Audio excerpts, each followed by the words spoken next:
Now let's look at how you can import these into Canva to create an extra design, something different with some different options there, and even record and present inside Canva. I would again make a copy, right? I've already made a copy, but you do it the same way, entire presentation. And then I'm going to go over to that plain copy and show you how you would do it in Canva.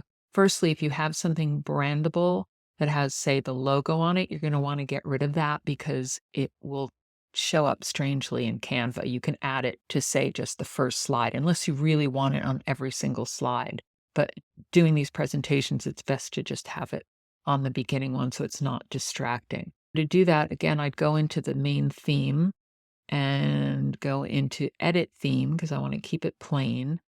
And I'm going to go to the very first slide and delete that logo.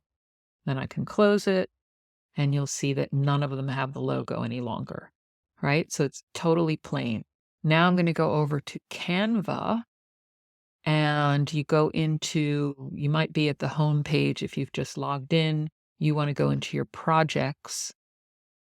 And if you click add new over on the right, you can import from an app. So you need to click on that app. You may have to connect Google Drive initially, but that's one option, or Dropbox. But Google Drive is what we're talking about now to import those slides. So make sure you've gone through any steps that it will prompt you for to import from Google Drive. Connect it to your Google Drive. Then go find your folder. And I called that one Demo 2 Canva Export. Have it named something you'll remember. And I'm going to upload that to Canva. And it's working on it. It's uploading it. And I can click on View or just go back into Projects and let it refresh and it should show up. And then I go down to Designs and there it is. It may still be loading a bit. You open it up. And then you can start adding any design styles in here that you want. So for instance, I can go into styles and I have a brand kit in a paid version of Canva. You can do that. So I could change to my fonts automatically. I can change the colors to various colors. So say I want a dark background, I could do that, or do something light. I prefer something a little lighter. So play around with that.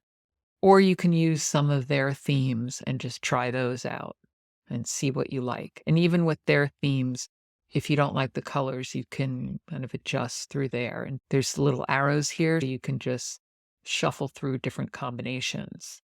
But I'm going to stick with mine and I'm going to find that lighter background. I kind of like that one.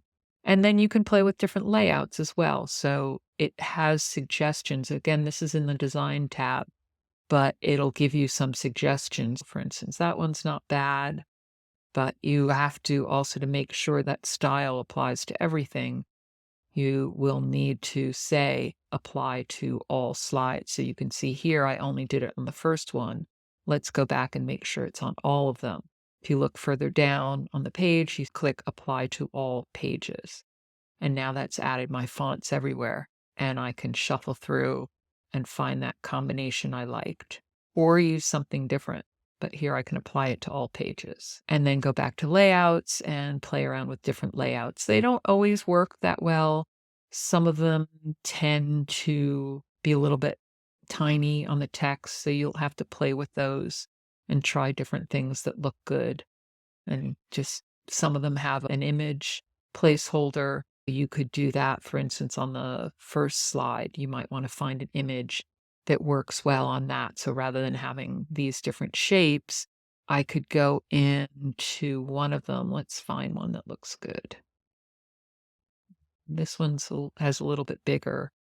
I'd still need to change that text, but maybe I'd change the image, go into elements on the left, and search for, say, robot content. I tried that before. And you can see what comes up on free and paid ones. It'll have a little crown if it's a paid one. So if you have a paid account, you can go in also and just make sure you only have the pro paid account. This way you'll have ones that are paid ones usually higher quality. So if I go through all the photos and see what we have here, some different options. This one's not bad. And sometimes it gives some magic recommendations of other things. I can drag that into that image placeholder and it'll show up. That's not bad. And it'll give other recommendations too. Actually, I like this one even better. That's kind of cute. It's a robot at a typewriter. And you can do that at all your different slides. But there are a lot of slides in here, and you don't want people too distracted from you actually speaking.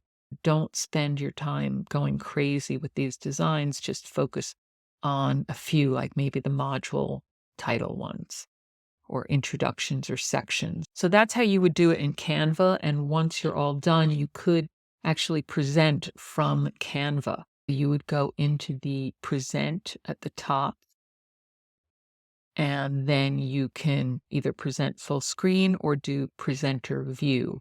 If you have two monitors, it's going to be easiest to do it that way. You click presenter view, and then what it's going to do is give you full screen mode for the audience window. So you drag this one over to wherever you are going to be recording, the screen that's going to be recording or presenting. And then you'd have your speaker notes showing up on a different screen as well. I'm not going to go into all of that because I do it in other videos as well. I'm going to press escape. It takes me back. If you are doing something like this particular course where you need to share your screen as well, it's easiest to use a different type of screen recorder like a Snagit, or doing it in Zoom, or say a live stream like StreamYard, Squadcast, things like that, where you can just be flipping around from on camera to slides to screen.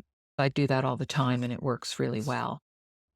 And of course, in Canva, you also have the option of just presenting and recording, where you're just recording yourself talking through the slides, and you can have your image on there as well. But anything where you need to share the screen to show a demo, you would need a different application for that.